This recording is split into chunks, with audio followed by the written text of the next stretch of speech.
This is the story of the one. As a maintenance engineer, he hears things differently. To the untrained ear, everything on his shop floor might sound fine, but he can hear gears grinding or a belt slipping. So he steps in to fix the problem at hand before it gets out of hand. And he knows Grainger's got the right product he needs to get the job done, which is music to his ears. Call, click Grainger.com, or just stop by. Grainger, for the ones who get it done.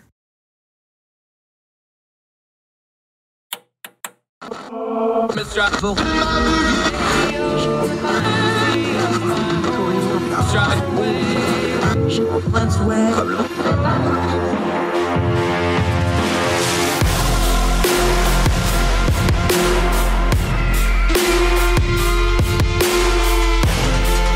your host, Andrew Donaldson. This is Heard Tell.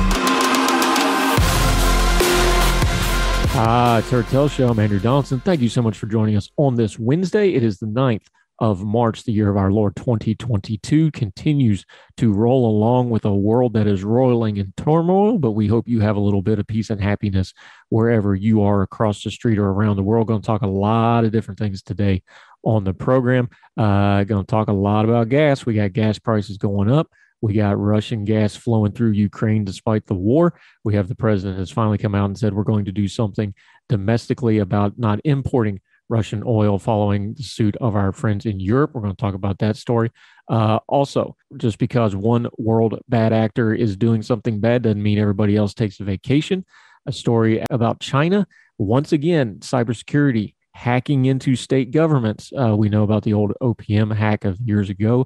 They've done this for years. They're continuing doing it. And just because we're busy with Ukraine doesn't mean they're not probing us for weaknesses. We'll talk a little bit about China a little bit later on. At the end of the program, in our segment where we try to talk about a little bit of good news, a horrible tragedy gets a bit of a positive spin on it as a young man was slain in senseless criminal violence, and his classmates raised money for a new canine dog named in his honor to help protect the community. Great story. We will touch on that. Our friend, Michael Siegel, going to talk a little science, going to take a break from the politics a little bit. We're going to look out to the stars, talk a little bit about space like we always do with our astrophysicist friend, see what's going on out yonder in the stars. Also talk a little bit of COVID here domestically and some of the other things he has going on. Love talking to Michael Siegel, one of the smartest men in the universe, and he will grace us with his presence on Heard Tell today. But first, let's talk a little domestic policy. Folks, they're doing it again. We keep watching this movie over and over again from our friends at Punchbowl News. Excellent newsletter. Highly recommend you sign up for it. Punchbowl News, they cover Congress, the machinations that don't have time for a lot of the network news. Government funding, reading from Punchbowl News. Government funding expires Friday. Hey, remember that? You know, continuing resolution to kick the can down the road, emergency funding, all that fun stuff. As in 3 days from now, 2 days now, if you're listening to this on Wednesday, and we still haven't seen the $1.5 trillion omnibus bill designed to keep the federal agencies open through the end of the year. Yes, folks, you read that right. They're going to pass a $1.5 trillion bill that they don't have all the way written yet, but it's going to be passed by Friday because reasons. More responsible government. The bill is likely to be thousands of pages long, reading from Punchbowl News here, and it will impact every facet of the federal government. It needs to get a vote in the next few days, yet top lawmakers and leaderships are still haggling. Now, we expect it to be released no later than Wednesday, but the timing is still unclear. Members will likely have roughly a day and probably less to review it before it's voted on. Again, 1,000-page plus bill, $1.5 trillion. They're not going to even read it. They're going to write it. They're going to vote on it. And they're going to put it into law. We are a deeply unserious people. The House Rule Committee will likely meet sometime Tuesday night, Wednesday. This is, of course, Wednesday now. The panel will also likely to consider a separate bill on the new Russian sanctions. Also, they're going to take up a bill for Ukrainian aid, which everybody agrees we need to do, but that's a separate matter. No one is sure what the legislation will look like either. If somehow the House doesn't get this bill out, it would throw the entire week and the next few months in Congress into flux. What are the outstanding issues? House and Senate appropriators are still trying to find a way to offset for billions of dollars in new COVID relief funding requested by the White House. The administration wanted $22 billion in new COVID relief money, but Republicans have rejected that. without an accounting for the trillions of dollars in COVID funding already approved. Congress is likely to greenlight around $15 billion. We have covered on this program that they dumped so much money into these COVID programs. They can't even figure out where a lot of it went. States had to use it as usually lose money. It's a freaking mess. But the story is, as always, we are once again legislating by emergency. We are waiting till the last minute, and we're going to do an omnibus bill. An omnibus basically means they're going to take a bill that they have to do, in this case, funding for the government, and they're going to slide all kinds of stuff that otherwise wouldn't get passed and or they wanted to vote on in the back end of it. And we probably won't find out what most of this is until the last minute, and they're going to vote on it without any of them having read it. This is not how a serious government operates. This is not how a serious people tolerates their government operating. And yet here we are again, $1.5 trillion bill. Got to be done by Friday. Going to get done by Friday because they don't want to shut down the government. They're going to write it. They're going to pass it. And they're not going to read the thing. It's all going to be written by staffers and by the lobbyists and by whoever has the powers that be at the time. There'll be lots of good stuff in it that is important because they always put that in the front end. But the stuff that they normally could not pass, that we would normally haggle out, that a deeply divided Congress and Senate would have trouble passing, will get slid into the back end. And we'll find out about it later. There'll be ridiculous things. So keep your bearing. We'll try to read through it when it actually comes out. But the lesson is we just keep watching this movie over and over again, and we keep tolerating this from our government. They're going to legislate by emergency. They're going to legislate by fiat, by basically waiting, putting a gun to the American people's head or the legislative calendar against people's head in this case. And they're going to pull the trigger and pass another $1.5 trillion like it's nothing. We get the government we deserve, folks. And as long as we tolerate them doing things like this without budgeting properly, without good order in our Congress and Senate, this is going to continue because they'll take the path of least resistance. And omnibus bills and legislating by crisis is the path of least resistance. It's also the path to ruin because we will never have a good government, an accountable government, by taking that path of least resistance. But we probably won't hear a peep about it because people are busy with other things. Shame on us. More Heard Tell right after this. Now let me see you go off like a bomb.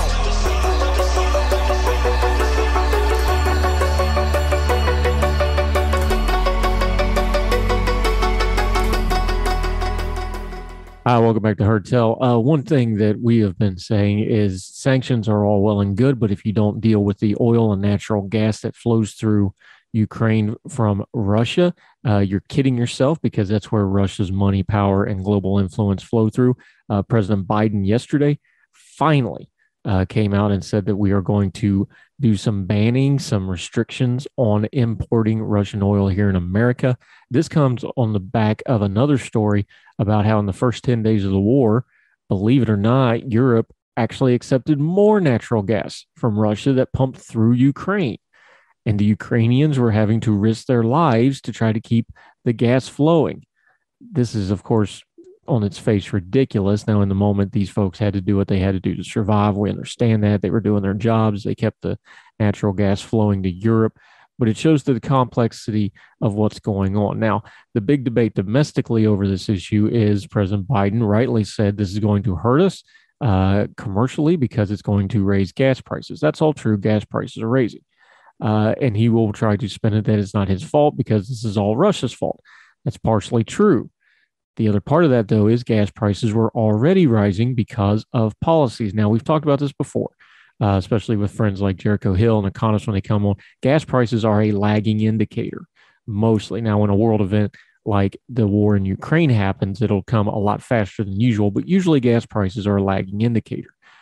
We have some domestic policies from the Biden administration over the last year that was driving up gas prices. The Biden administration makes no bones about their environmental agenda. They want more electric vehicles. They want less fossil fuels. They're very proud of this. But the price of that, of cutting down on domestic oil production, is gas prices are going to go up. So, yes, it is going to be the Russians' fault that prices are going ever higher, but they were raising anyway because of the Biden domestic agenda. And that goes back to the previous administration under Trump as well. Again, these are lagging indicators. Not all the president's fault, but it's not his fault either. It's a complicated thing. Keep your head when we're discussing it in public. And it's fair to point out that folks that want a less fossil fuels in the future, it's going to cost more money in the present because the technology just isn't there to completely change it all over right now. I know folks want it to be, it just ain't. So be honest with people. If you're going to go with less domestic oil production for environmental or geopolitical reasons, either one, it's going to cost people at the pump, and people are going to notice. And it's not the elite folks and the rich folks and the political class that feels that the most. It's average Americans. Be honest with them up front about your policies. If it's going to hurt, it's going to hurt. You can make your case, but people are going to notice, and they don't want to be talked to like they're stupid about it either, because they know what they're paying. And for the most part, they can get online and found out why. More Heard Tell right after this.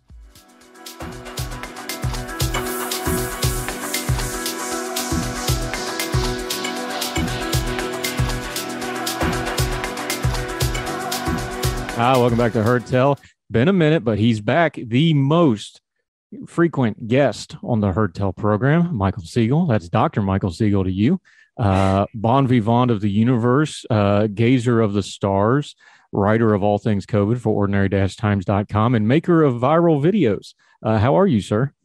I'm not bad. How are you doing? We're doing good. Let's start right there with what's right over your shoulder there. That is a big chunk of moon stuff. I'm assuming we're going to call that an asteroid, perhaps. Am I using the right terminology here? Or? This is correct. This is a graphic artist concept of the DART mission, the Double Asteroid Redirection Test. And what this is going to do is it's going to rendezvous with two asteroids orbiting each other and literally crash into one and see how we can redirect it. And the idea is to test the technology we would use to redirect asteroid if it were coming towards us and potentially having an impact. And this just got in the news recently. There was an asteroid discovered in January, about 70 meters in size, so a Tunguska-sized asteroid that initially was projected to hit the Earth in July of 2023. But now we have a little bit more data, and it looks like it's going to miss us. So rather topical for what's going on in the world of astronomy right now. Now, we know we consistently have in the news these near-miss asteroids who keep teasing us but never seem to deliver. As we know from the highly scientific documentary Armageddon, the only way to solve these things is to send oil drillers and Bruce Willis into space and blow them up with a nuclear warhead that magically didn't have to be programmed. But that kind of stuff isn't really I'm teasing you because I know how much you hate the Armageddon movie, and I love it so much because Michael Bay is the great filmmaker of our time. But now that we've trolled that out, why do we keep discussing this? I know it gets pressed because everybody's like, oh, an asteroid's coming towards us. They always miss because you guys actually pretty much know years in advance that they're going to miss, and pretty much by how much and that sort of thing. What do you think the fascination is with this? Is it just the end of time's existence stuff, or what is it? It's fairly dramatic, and if we did discover an asteroid were on its way to hit the Earth, that would be a fairly large news development. The British press in particular seems to really like to focus on these. You know, this asteroid is passing us in our orbit. Well, asteroids pass us in our orbit all the time. That's not news. But really, in the last 25 years, NASA has put in a tremendous amount of effort to identify near-Earth asteroids, ones that cross our orbit, and to start developing the technology if we needed to deflect one to basically prevent the, at best, a massive catastrophe, and at worst, the end of human civilization if you had a really big one. So I think that's the fascination, that this is one of those Armageddon scenarios that is not scientifically unrealistic. Asteroids have hit the Earth. Asteroids have done enormous damage, and it is thankfully one that we can probably do something about. One of the things I find fascinating when I read your stuff about, astrophysics and astronomy is we are so stinking small in the universe. Like we're nothing. We're sand on the beach when it comes to the greater universe, right? But at the same time, there really is some stuff we can do here. We can explore, we've got Voyager out past the solar system now. We got the mission you just talked about. We're going to crash into an asteroid on purpose. That's pretty cool. This is pretty cool stuff for the species, but I don't know that, did the space race, did we just get spoiled? Are we just not paying attention? Because this seems like we've really accomplished some things here as the human race, and we just almost seem like we're bored with it. I guess. And it's one of those things where today's wonder is tomorrow's standard. You think about the things we deal with every day. We get on a plane and we complain because it's late. And 100 years ago, people said, oh my God, you're flying through the air. And so these things that are amazing one day become routine the next day. And the Apollo mission, they talked about this a lot, how everyone paid attention to Apollo 11 when it landed on the moon. And by Apollo 13, they couldn't even get primetime TV because it was old hat. So, and in some ways that's good. Space has become part of our lives. It's become something that we're kind of used to and so forth. But you do sort of wish that people would experience that wonder that we had the first time we did things and the second time we did things.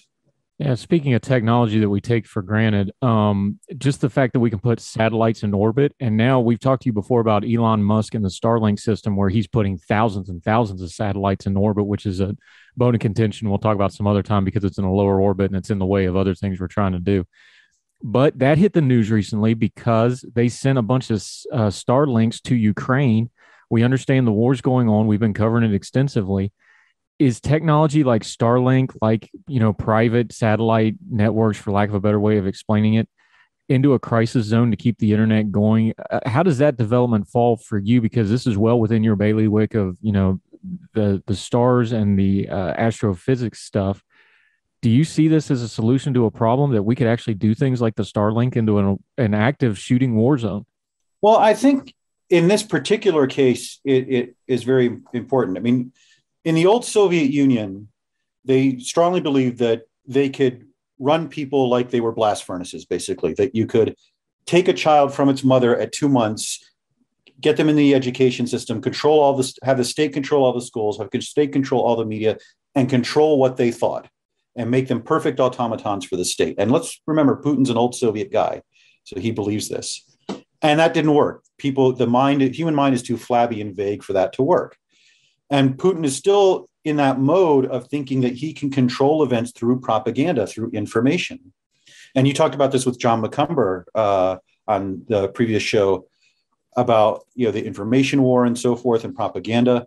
We've sort of overblown their capabilities, because Russia we said Russia influenced the 2016 election. That's why Trump got elected, even though there were much larger issues than that. Or Russia influenced Brexit. And that's why Brexit happened, even though there were much larger issues at stake. And I think that the media noise on that sort of thing has blown up his capabilities. And we've seen those capabilities of controlling the narrative, of controlling the propaganda exposed by the fact that the Ukrainians can counter him with an ordinary citizen with a cell phone. And that's got a stick in his craw that he can't control the flow of information. So anything we can do to keep the flow of information free, to keep that information flowing out of Ukraine so that he can't cut them off, he can't isolate it, he can't control the narrative, is good. Now, I have mixed feelings on Starlink, as you know, because those satellites are low. There's a lot of them. They interfere with astronomy and so forth. There's a danger of space debris and so forth. But having that system where the satellites are so numerous, even if he wanted to, he couldn't destroy them all. And so that does, in this particular case, have that use of keeping the inflow of information free, of allowing even small people with limited resources to counter his multi-billion ruble information operation to the point where Ukraine's controlling the narrative. And let's put those two things together. Talking to Michael Siegel, our scientist friend, let's put those two things together, because one thing that I'm a history guy first and foremost in my heart when I try to study current events, because I think that's the best guide we have going forward. It's not perfect, but it's the guardrails to keep things in between. This is one of those things where I don't know that people put the two things together, that all this technological explosion, how much of this technology came out of space exploration and the space program. And that, like, they joke about things like microwave coming out of the space race that just changed the world. But this sort of stuff, Starlink, cellular phones came out of late World War II. People probably don't realize that that's where that came from. This stuff all happens in a sequence. And our space exploration programs and that's kind of been the bleeding edge of science in a lot of ways. That's led to a lot of this, hasn't it? Yeah, absolutely. One of the things I tell students is that, when you take an astronomy course or a chemistry course or a biology course or an engineering course, these are not separate buildings. They're all different wings of the same building. And the things you learn in one discipline can inform the things that we learn in other disciplines. Engineering has advanced a lot from astronomy and chemistry and so forth. These all interact. And so the more knowledge you have in general, the more that's going to flow in unexpected ways. There was an argument during the Cold War that classifying technology hurt us more than it hurt the Soviets, because preventing the free flow of scientific information slowed progress down. Whereas if you had free flow of information, our society, because it was open, because it had more freedom, could have a technological pace that Soviet Union could never match, because they were strictly controlling the flow of information. And that's the thing about science. It flows in unexpected ways. There are discoveries made in one field that have relevance to other fields. And just to give one example that I've been involved with, we developed a part of an instrument for a spectrograph in South America that the manufacturer said, hey, you know what? This new technology we developed, this would be really useful for fighter planes to have much better and bigger heads-up displays. And so, we think of technology as you want to develop a cell phone and you take steps A, B, and C there. It's not that linear. You take steps A and B to this technology, you take C and D to this technology, and someone sees those two papers and puts those together in a new way and discovers something new. And while we're talking about the Russians, talking to Michael Siegel, there was a lot of complaining over the last, since the end of the shuttle program, that we were way too reliant on Russia's space program instead of building up our own. Now that's changed some because we have SpaceX and other things. NASA's moribund Artemis program, which is kind of a cluster, but they are at least doing something now with Constellation and that sort of stuff. They have threatened, the Russian Space Agency has basically threatened that there's going to be no more free rides with them because of the war and the reparations that we're trying to get back from them because of the war of aggression. Is this going to be kind of a wake-up call of, all right, maybe we shouldn't be in the space business with the Russians, especially with their current leadership, even though we've been relying on them in the past, where it's like, okay, we know they're not great people, but we can do space with them. Is that calculation changed now? I think NASA and the space agencies are trying to keep this as far from the war as possible to try to maintain the spirit of cooperation in space. But certainly developing SpaceX, developing Artemis, that's going to give us capabilities where we don't depend on another country for this. And, that's always been a possibility that some political issue would come up and Russia could cut off our access to space. And having those capabilities where they can't make that threat, I think, is not only good for us as a country and so forth, it's good for the spirit of cooperation in space, that it makes it so that making those threats is empty and there's no point in making them.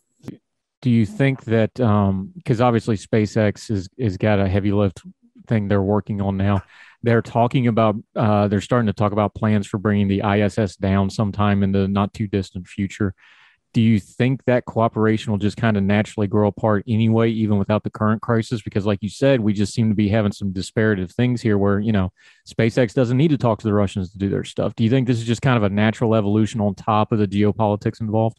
It's hard to say. I mean, China just put up their own space station, and so they've shown that, one country can do it. It's certainly better when we have cooperation. And I think that NASA, and in particular, has seen that the space program as sort of a way of establishing détente. When they had the Apollo-Soyuz mission, for example, showing that Americans and the Soviets could work together in space. So it's very hard to know how things are going to go. I mean, we have no idea what the political future of Russia is and so forth. I think that given the challenges and the difficulties and the expense, the more international cooperation you have, the better. But at some point, if a country is a bad actor, you may have to just go it alone, or with countries that are not bad actors. Yeah, I'm talking to Michael Siegel, our scientist friend, our stargazer par excellence at ordinary-times.com and elsewhere. He's also a teacher. When we come back, we're going to talk some more space. We're going to talk about his Thursday throughput feature. He's got some cool stuff in there, including interview with the vampire through the stars. That's going to be fun to discuss. Lots more with Michael Siegel when we come back on Heard Tell right after this.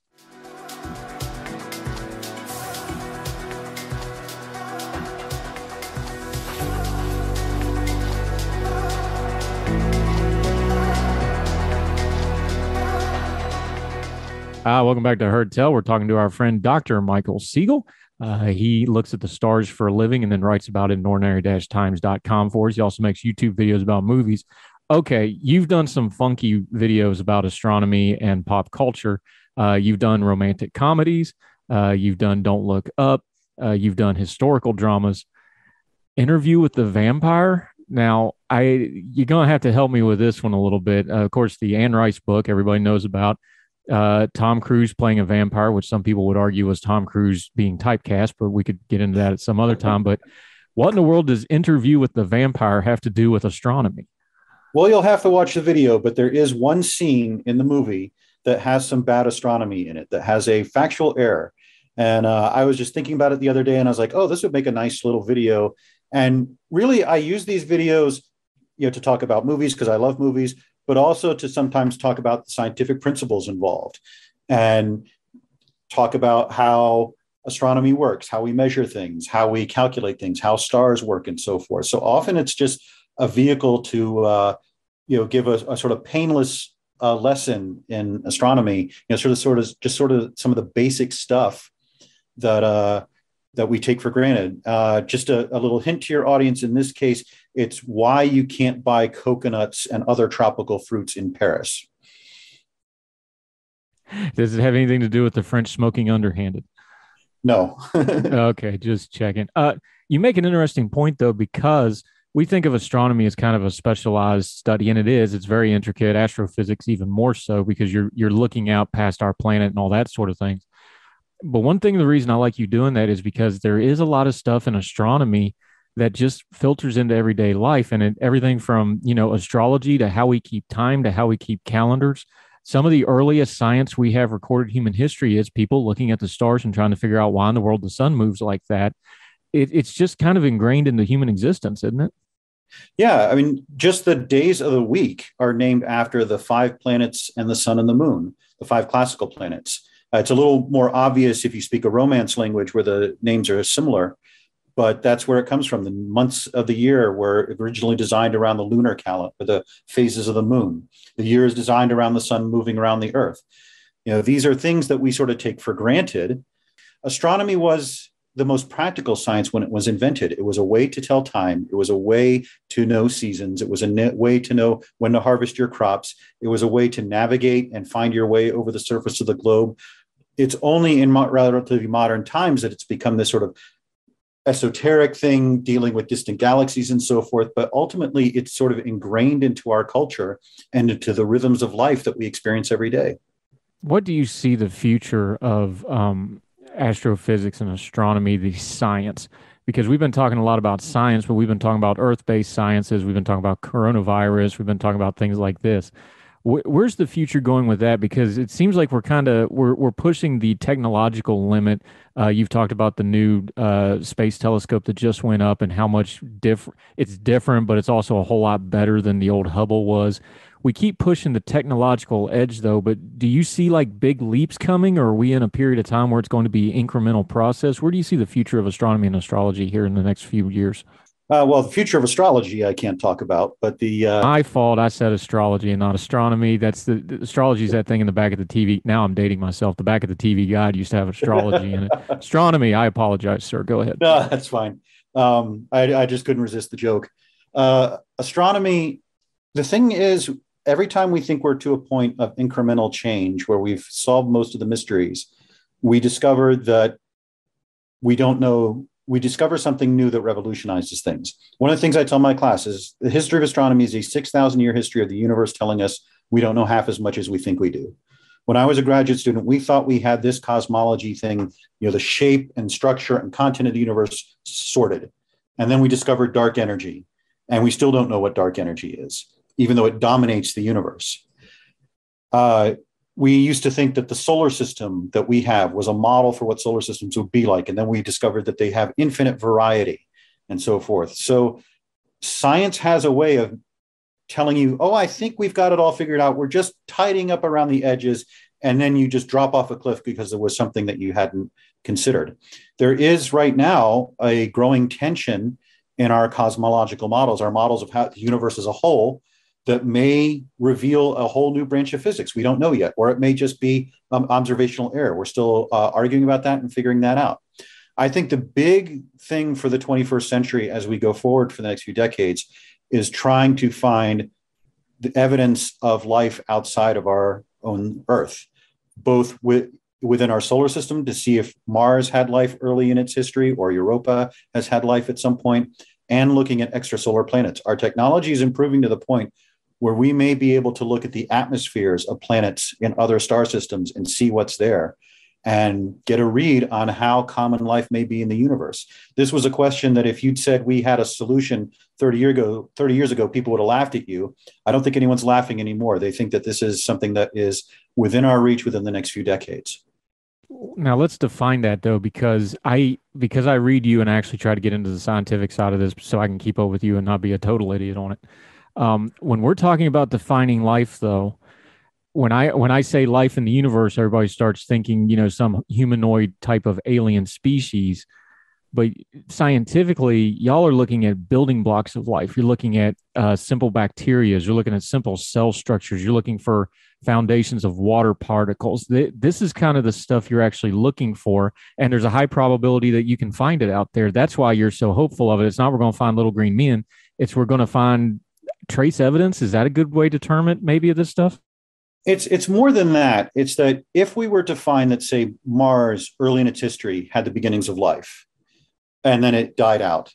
If we were to find that, for example, there were lots of planets in the universe that had atmospheres that were conducive to life, that would make first of all, indicate we weren't alone, but also make the possibility of little green men more possible. There are 200 billion stars in our galaxy. And based on our current knowledge, we estimate there are tens to hundreds of billions of planets that are in the habitable zones of their stars.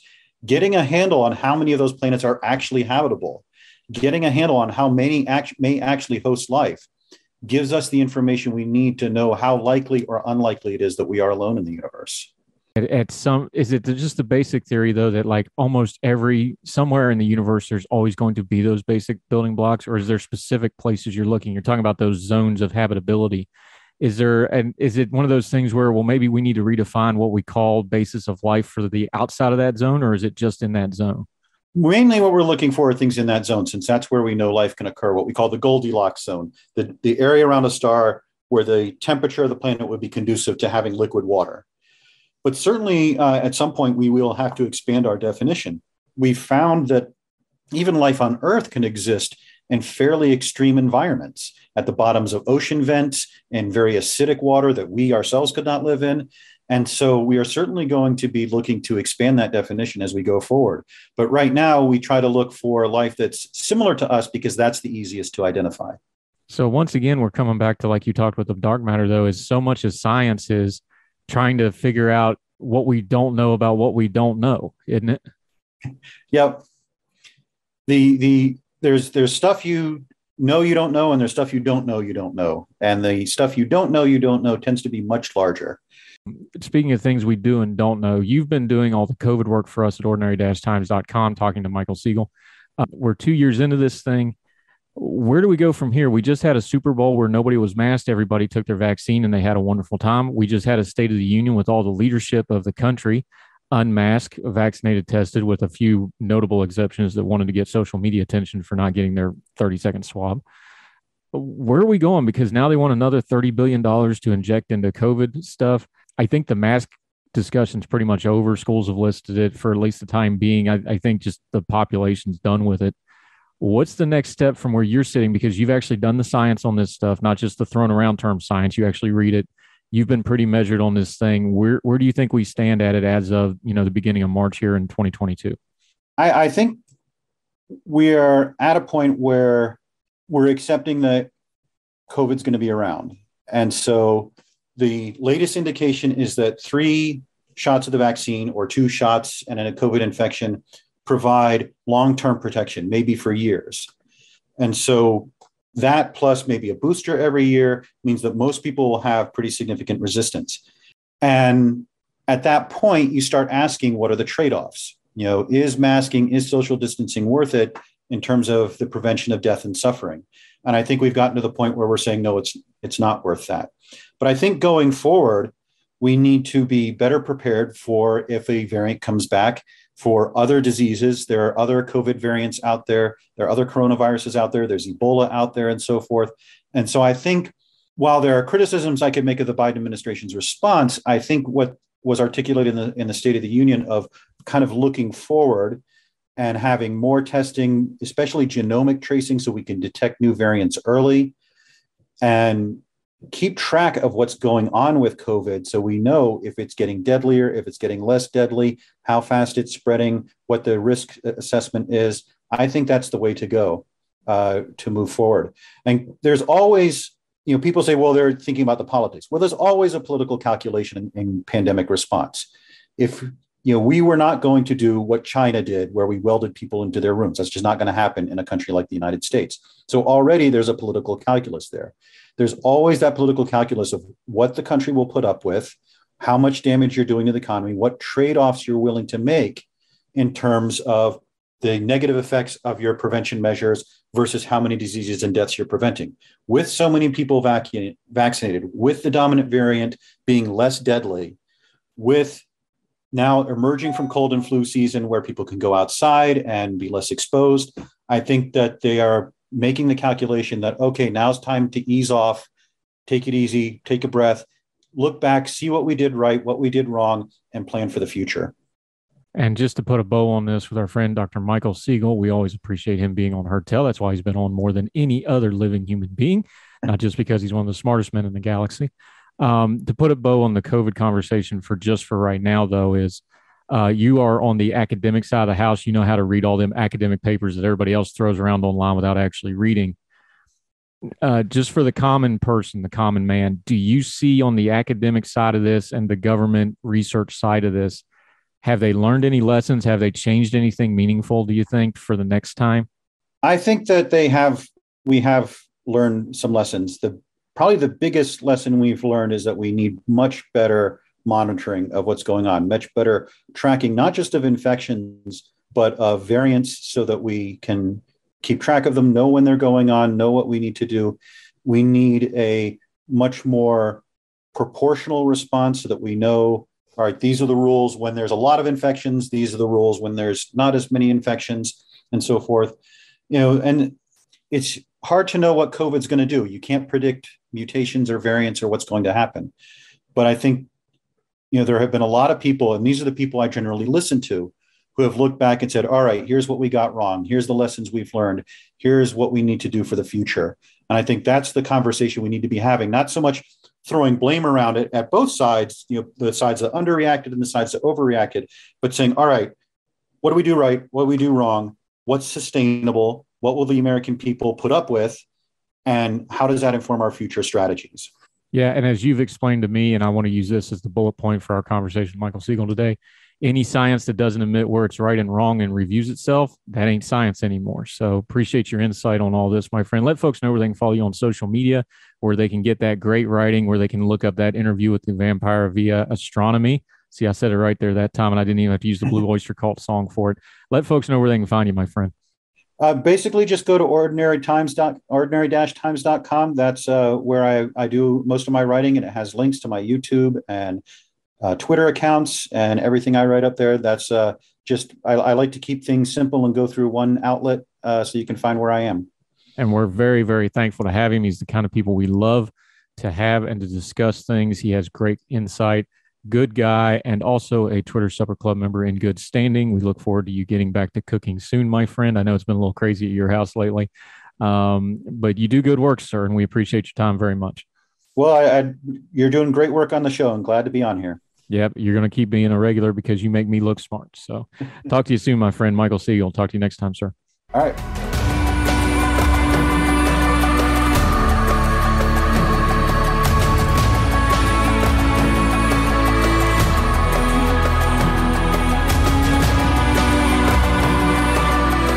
Welcome back to Heard Tell. We've been focusing on Russia and Ukraine and the ridiculous global catastrophe that is unfolding in Ukraine because of Russia's war of aggression. But we always have to be mindful that just because one bad actor in the world is doing something really bad that's dominating our attention, other bad actors are not resting on their laurels. They're still doing bad stuff too. To point, China. Story from NBC News. Hackers working on behalf of the Chinese government, broke into the computer networks of at least 6 state governments in the United States in the last year, according to a report released Tuesday by cybersecurity firms. The report from Mandiant does not identify the compromised states or offer motives for the intrusions. Well, we know what the motives are, which began last May, but the Chinese group believed to be responsible for the breaches. APT 41, APT 41, I'm not sure how you say it. You can pick it apart however you wish, is known to launch hacking operations both for old-fashioned espionage purposes and for financial gain. Quote, while the ongoing crisis in Ukraine has rightfully captured the world's attention and the potential for Russian cyber threats are real, we must remember that other major threat actors around the world are continuing their operations as usual, said Jeff Ackerman, the principal threat analysis at Reston, Virginia-based Mandiant Incorporated. He added in his statement, we cannot allow other cyber activity to fall by the wayside, especially given our observations that this is a campaign from APT 41, one of the most prolific threat actors around. State agencies remain ripe targets for hackers, even as the Biden administration has announced additional steps to safeguard federal government systems from hacking. That is especially urgent concern in the light of the massive SolarWinds espionage campaign in which Russian intelligence operatives exploited supply chain vulnerabilities to break into the networks of at least 9 U.S. agencies and dozens of private sector companies. In this case, the report says the hackers exploited a previously unknown vulnerability in an off-the-shelf commercial web application used by 18 states for animal health management. In addition, they exploited a software flaw known as Log4j that was discovered in December and that U.S. officials said was possibly present in the hundreds of millions of devices. The hackers began exploiting the vulnerability within hours of an advisory that disclosed it to the public, and late last month, they recompromised 2 previous state government victims. The report said the hackers, quote, persistence to gain access to government networks, exemplified by recompromising previous victims and targeting multiple agencies within the same state, shows that whatever they are after, it is important. We found them everywhere, and it is unnerving. The same hacking group was complicit in the 2020 Justice Department indictment that accused Chinese hackers of targeting more than 100 companies and institutions in the U.S. and abroad, including social media and video game companies, universities, and telecommunications providers. Quote, through all that, some things remained unchanged. APT 41 continues to be undeterred by the U.S. Department of Justice, go figure, indictment in September of 2020, said the Mandiant report. The Chinese government in the past has described itself as a staunch defender of cybersecurity. Kind of like, Russia's liberating Ukraine by, leveling cities, and has dismissed U.S. accusations of hacking as, quote, groundless speculation. Mandiant is being acquired by Google in a deal worth $5.4 billion, by the way. The company's announced on Tuesday. We'll have to get our buddy John McCumber back on. He's a cybersecurity expert for years and years and years. He can describe this stuff in detail. First thing he would say about this piece is he hates the term hacker. It's a nonsense term. It means one thing to some folks, means not much to cybersecurity people. What happens is there's vulnerabilities and there's threats, and you deal with them accordingly. The problem with state level governments is they just don't usually have the resources, the wherewithal, or the oversight to chase these things as fast as people and bad actors that are looking to exploit these vulnerabilities can put them up. Now, one thing about China we know, let's rewind in time a little bit. The Office of Personnel Management hack, the OPM hack, one of the biggest breaches of data in the history of the United States of America, where they got government and military records, millions of them. China's been doing this for years. They'll continue to do it for years. The reason they like to target things like state-level governments, universities, gaming, they want that personal information, and they want trends, and they want databases to go through, and they want to do that not only for intelligence purposes, but also for untoward purposes, like being able to get into people's private information in case they ever need to do something like mess with the banking system or mess with the infrastructure system. We all remember the Marathon pipeline thing. You have malware attacks. They could source that out to third-party actors. And as John talked about last time he got here, the Ukraine war has not gone according to cyber plans, because it turns out the Russians farming all this out to third-party folks. Some of those third-party folks didn't want to help them with Ukraine. China's a little different. They don't farm their stuff out nearly as much. They like to keep direct state control. And here we are, something to keep an eye on. Just because one bad actor is busy doesn't mean the others are taking a holiday. In fact, they're not. They're busier than ever, especially when we're distracted with other world events. More Heard Tell right after this.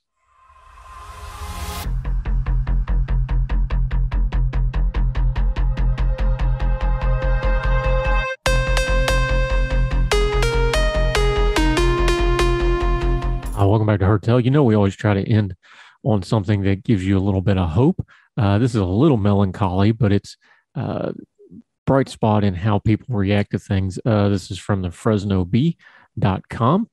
A new canine officer for the Fresno Police Department now carries the name Nick in honor of a 17-year-old killed in a senseless 2018 shooting, police said Tuesday. And this is a little sad, but how we got here gives you a little bit of hope for folks. And Nicholas Calls, a San Joaquin Memorial student, was shot outside a home in the Fig Garden neighborhood on June 24, 2018. Investigators said a bullet struck Calls in the head, and he died 4 days later in the hospital. The violence rocked the neighborhood. His killer, 25-year-old Joseph Antonio Espinoza, was found guilty of the slaying last November. In the pursuit of Espinoza in 2018, officers used a canine to find him hiding, according to police. So to honor Calls, classmates Bailey Feeney raised $28,000 and donated to the canine unit in March of 2020, according to police. It takes some time to formally train a new canine, and its handler, police noted. They announced on Tuesday that a canine named Nick is officially part of the force with handler Matt Vincent, according to a Facebook post. Nick is a 3-year-old Belgian Malinois. The life and name of Nick Calls will now forever be part of the FPD's canine unit, the post said. So this classmate went out, raised all the money for this dog, donated it. They trained the dog up, and now it'll police the community and hopefully prevent a repeat of what happened to Calls. What a great story. Good way to, we talk a lot about policing and responsible policing and the things that go along with that. Country's tore itself up over it a couple of years ago. So it's nice to see a note where somebody in the community got some senseless violence and spun it for a good thing. Stories. That'll do it for Heard Tell today. Thank you so much. The views and on YouTube and the listens and downloads on the podcasting platforms are just going through the roof. We've had over 1,000 just in the last few days. We're well over 10,000, pushing 11,000 sometime today on this program. That's just mind-boggling for folks that started out with just a dozen or so folks on the first few programs. So thank you so very much for watching on YouTube or any of the podcasting platforms. Keep sharing it. All of those platforms have a share button. It only costs you a click, but it's a big deal to us. Let people know how to find our program. Let them know where to find Heard Tell. Let them know where to find our little effort to turn down the noise of the news cycle and give you as good information as we possibly can. One other thing you can do for us, make sure you're subscribing however you're listening or watching this program. That way you don't miss a thing that we're doing and put out. You get Heard Tell every morning. You get the good talks every afternoon. You'll get the long form podcasts when we do those. The back catalog is now well over 130 different pieces of information that you can listen to. It's quite a lot, and we're happy to bring it to you. Leave a rating and a comment, if you will. Those also help people find our little program, and we appreciate you greatly for it. So wherever you and yours are, across the street or around the world, we hope you are well. We hope you are well fed, and we'll talk to you again tomorrow on Heard Tell. All the music on Heard Tell is provided under a Creative Content license from MonsterCat.com. Somos la máquina. This is the story of the one.